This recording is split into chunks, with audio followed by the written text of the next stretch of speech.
Now that you've seen a demonstration of how to perform CPR and use an AED, we will go through the actions again, but this time I will explain what you should do.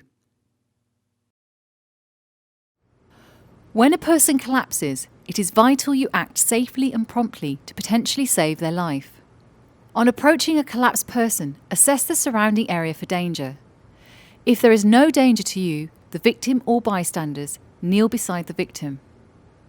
Carefully assess to see if the casualty is responsive by shouting at them, "Are you all right?" and by gently shaking them on their shoulders. If the casualty does not respond, shout for help. Next, you need to open the victim's airway to allow him to breathe if he is able to. To do this, put one hand on his forehead and gently tilt his head back. At the same time, put the fingertips of your other hand under the point of his chin and lift the chin. This will open his airway. Whilst holding the airway open, place your head next to the casualty's face and look, listen and feel for normal breathing for up to 10 seconds. If the victim is not breathing or not breathing normally, ask a bystander to call the emergency services and ask for an ambulance and to bring an AED if available. If no bystander is available, make the call yourself. Then immediately start CPR. Start with compressions. To do this, place the heel of one hand in the centre of the casualty's chest. Put your other hand on top and interlock your fingers. Press the chest down 5 to 6 centimetres whilst keeping your arm straight. Press 30 times at a rate of 100 to 120 a minute, up to twice a second. After 30 compressions, give 2 rescue breaths. Different methods of delivering rescue breaths will be demonstrated later in this film. If you're not trained to or are unwilling to give rescue breaths, give chest compressions only. Continue CPR until professional help takes over or the AED arrives. When the AED arrives, the first person should continue CPR. The second person should immediately switch the AED on and follow the voice prompts. Adult mode. Follow the voice prompt calmly. Remove all clothing from chest and stomach. Rip clothing if necessary. Remove the casualty's clothes to expose their bare chest. Tear open the pad's packaging.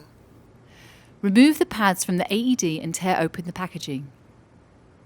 Look closely at the picture on each pad. Look carefully at the pictures shown on each pad. Peel off the pad labelled 1 and stick to the bare skin of the patient, exactly as shown in the picture.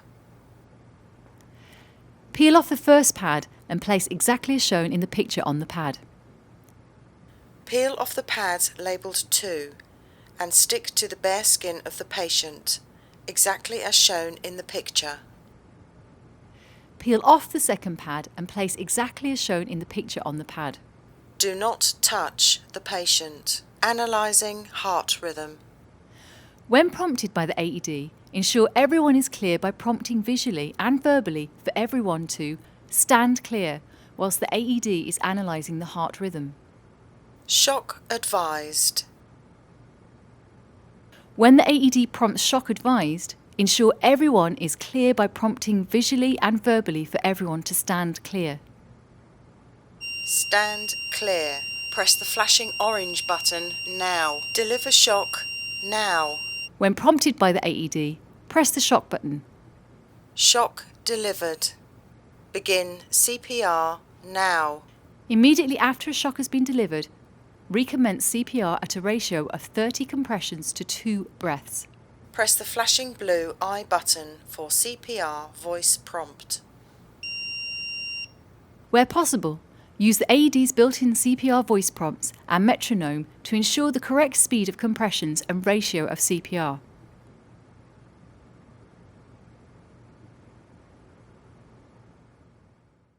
Continue CPR until the AED prompts you to stop. This is usually about 2 minutes. When the AED arrives, the first person should continue CPR. The second person should immediately switch the AED on and follow the voice prompts. Where possible, use the AED's built-in CPR voice prompts and metronome to ensure the correct speed of compressions and ratio of CPR. Continue CPR until the AED prompts you to stop. This is usually about 2 minutes.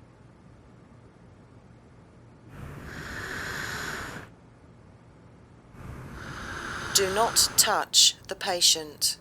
Analysing heart rhythm. When prompted by the AED, stop CPR and look to see that everyone is clear and call "Stand clear." No shock advised. Begin CPR now.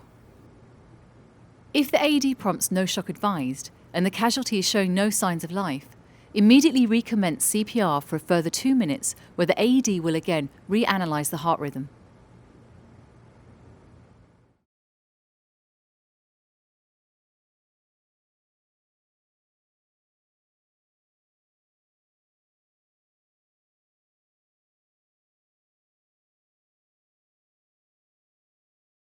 Now you've seen a demonstration of CPR and AED skills, we will now demonstrate the different methods of delivering ventilations during CPR.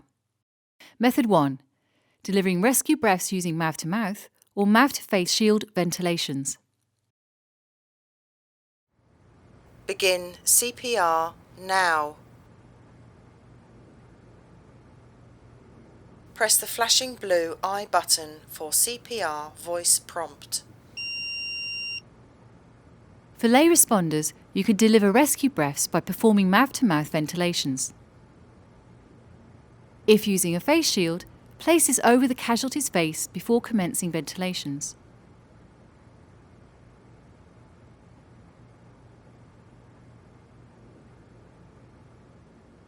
To perform mouth-to-mouth, keep the casualty's airway open by performing a head tilt and a chin lift. Pinch the casualty's nose, take a normal breath yourself, and place your mouth over their mouth. Breathe out for about 1 second until the casualty's chest rises as if taking a normal breath. Allow the air to come out, then give a second breath. Then continue CPR at a ratio of 30 compressions to 2 breaths.